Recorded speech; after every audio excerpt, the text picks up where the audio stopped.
আসসালামু আলাইকুম সুপ্রিয় দর্শক, স্টার কুকার ব্লগস পরিবারের পক্ষ থেকে সবাইকে স্বাগত জানিয়ে নতুন আরেকটি রেসিপি শুরু করছি। আশা করি আপনাদের কাছে ভালো লাগবে। এই রেসিপিটি সকালে কিংবা বিকেলে স্ন্যাক্স হিসাবে খুব সহজেই বাচ্চাদের তৈরি করে দিতে পারেন। এটা কাঁচা আলু আর ডিম দিয়ে তৈরি করা।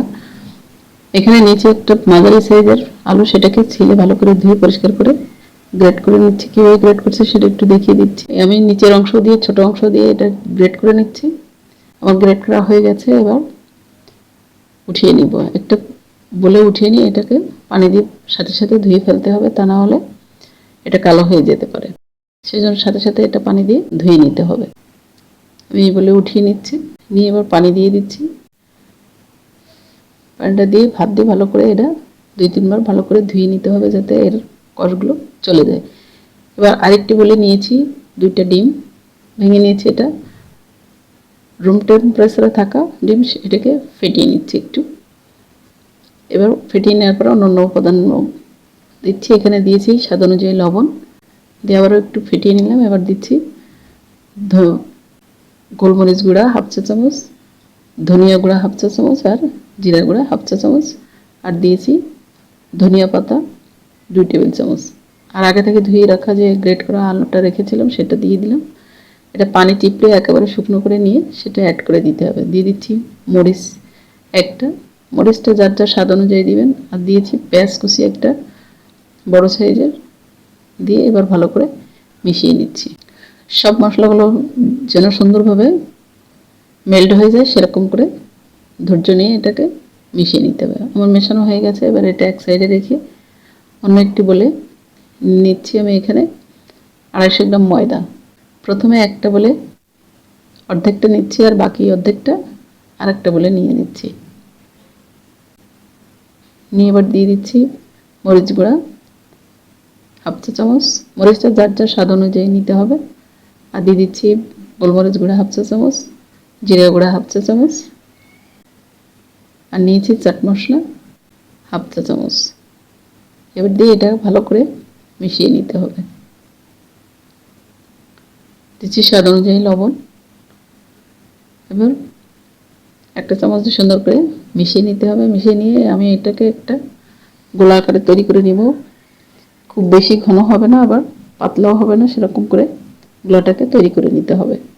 অল্প অল্প করে পানি দিতে হবে আর এটাকে মিশাতে থাকতে হবে যাতে সুন্দর স্মুথ একটা ডো ফর্মে তৈরি হয়। দিয়ে দিচ্ছি হলুদ গুঁড়া, হলুদ গুঁড়াটা দিয়েছি এখানে সুন্দর একটা কালার হওয়ার জন্য। যদি এই রেসিপিটা করার সময় ভিতরের যে পুরটা থাকবে সেটা যদি একটু মোটা হয় তাহলে খেতে অনেক সুন্দর হবে। সেজন্য আমি আলু ব্যবহার করেছি, পেঁয়াজ, ধনিয়া পাতা আর অন্যান্য যে মশলা লাগে সেগুলো ব্যবহার করেছি। এবার এটা মেলানো হয়ে গেলে অল্প অল্প করে পানি দিতে হবে আর ডোটাকে তৈরি করে নিতে হবে। একবারে দেওয়া যাবে না, একবারে দিলে এটা পাতলা হয়ে যেতে পারে। সেজন্য অল্প অল্প করে দিতে হবে আর স্পুন একটা ডো ফর্মে নিয়ে আসতে হবে। দেখতেই পাচ্ছেন আমি অল্প অল্প করে দিচ্ছি আর এটাকে মিশিয়ে নিচ্ছি। এবার মেশানো হয়ে গেছে, দিয়ে দিচ্ছি কাঁচামরিচ আর ধনিয়া পাতা কুচি। এখানে 2 টেবিল চামচ ধনিয়া পাতা নিয়েছি, সেটা একটু মিশিয়ে নিচ্ছি। আর কাঁচামরিচ নিয়েছি, এখানে মরিচটা যার যার স্বাদ মতো ব্যবহার করতে হবে। কাঁচামরিচটা দিলে সুন্দর একটা ফ্লেভার আসবে, সেজন্য কাঁচামরিচটা দেওয়ার চেষ্টা করবেন। এবার অনবরত নেড়ে চেড়ে এটাকে কেমন ঘনত্ব রেখেছি সেটা একটু দেখিয়ে দিলাম। এটা খুব বেশি পাতলা হবে না, আবার ঘনও হবে না। এবার বাকি যে অর্ধেকটা ময়দা রেখেছিলাম সেটাও এখানে নিয়েছি, অন্য যে বলে রেখেছিলাম। দিয়ে দিচ্ছি স্বাদ অনুযায়ী লবণ আর দিচ্ছি মরিচ গুঁড়া 1/2 চা চামচ। এটা আমি কী কাজে ব্যবহার করব সেটা পরে দেখিয়ে দিব। এবার একটু ভালো করে মিশিয়ে নিতে হবে। খুব সুন্দর করে এটাকে মিশিয়ে নিতে হবে যাতে মরিচ এবং লবণটা সব জায়গায় সুন্দর একইভাবে পৌঁছে যায়। এবার এটাকে এক সাইডে রেখে চলে যাব চুলায়। চুলায় একটি প্যান বসিয়ে 1 টেবিল চামচের একটু বেশি তেল দিয়ে আমি ডিমটাকে ভেজে নিব। যে ডিমটা মিশিয়ে রেখেছিলাম, আগে থেকে রেডি করে রেখেছিলাম, সেটাই ঢেলে দিলাম। দিয়ে সব দিকে সমানভাবে ছড়িয়ে দিচ্ছি যাতে সব দিকে সমানভাবে পুরো হয়, কোথাও পাতলা কোথাও পুরো না হয়, সেভাবে বিছিয়ে দিতে হবে। এবার একটি ঢাকনা দিয়ে ঢেকে দিয়ে এটাকে ভেজে নিব অল্প আছে, মৃদু আছে রেখে এটাকে ভেজে নিতে হবে। দেখতে পাচ্ছেন উপরের অংশ দেখতে পাচ্ছেন হয়ে গেছে। এবার উল্টিয়ে দিচ্ছি খুব আলতো হাতে, এটা খুব সাবধানে উল্টাতে হবে, তা নাহলে ভেঙে যেতে পারে। হয়ে গেছে আমার ডিমটা ভাজা। এবার আপনাদেরকে উঠিয়ে দেখিয়ে দিচ্ছি। উঠানো হয়ে গেছে। এবার এটাকে আমি পিস করে নিব। আপনারা যে শেপে, যে কোনো শেপে দিতে পারেন। আমি এটা ত্রিভুজ শেপে কেটে নিচ্ছি।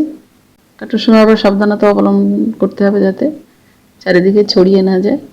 খুব আলতো হাতে এটাকে কেটে নিতে হবে যাতে শেপগুলো সুন্দর হয়। আমার কাটা হয়ে গেছে। এবার এটার পুরটা কেমন হয়েছে সেটাই দেখিয়ে দিচ্ছি, দেখতেই পাচ্ছেন। এবার যে ব্যাটারটা আগে থেকে করে রেখেছিলাম সেটা ভিতরে দিয়ে এটাকে চুবিয়ে নিয়ে আমি বাকি যে বলে শুকনো ময়দা নিয়েছিলাম সেটার সাথে কোট করে নিব।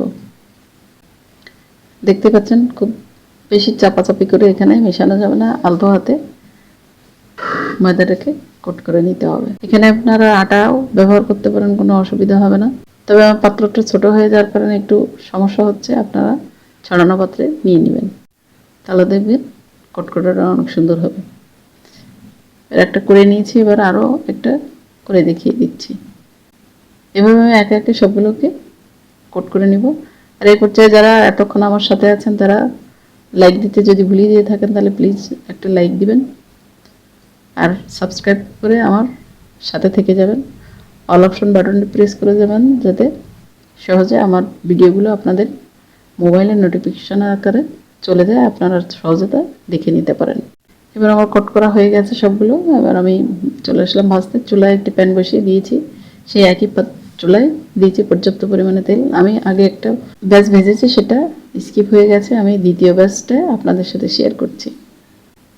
একটা এমনি শুধু গোলায়, দুইটা শুধু গোলার ভিতরে দিয়ে একটু তৈরি করে দেখালাম, আর বাকিটা কোট করা দেখাচ্ছি। এই জন্য এটা সামনে এনেই, ভাজির করার সামনে এনে আপনাদেরকে একটু দেখিয়ে দিলাম। এভাবে মৃদু আছে রেখে রেখে উল্টে পাল্টে এটাকে বাদামি করে ভেজে নিতে হবে। যখন সুন্দর একটা কালার ধারণ করবে তখন এটাকে নামিয়ে নিতে হবে।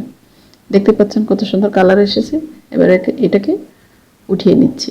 দেখতে পাচ্ছেন কত সুন্দর হয়েছে, আর পাত্রে ঢালা দেখে বুঝতে পারছেন এটার ক্রিস্পি কতটা হয়েছে। উপরে ক্রিস্পি, ভিতরে জুসি।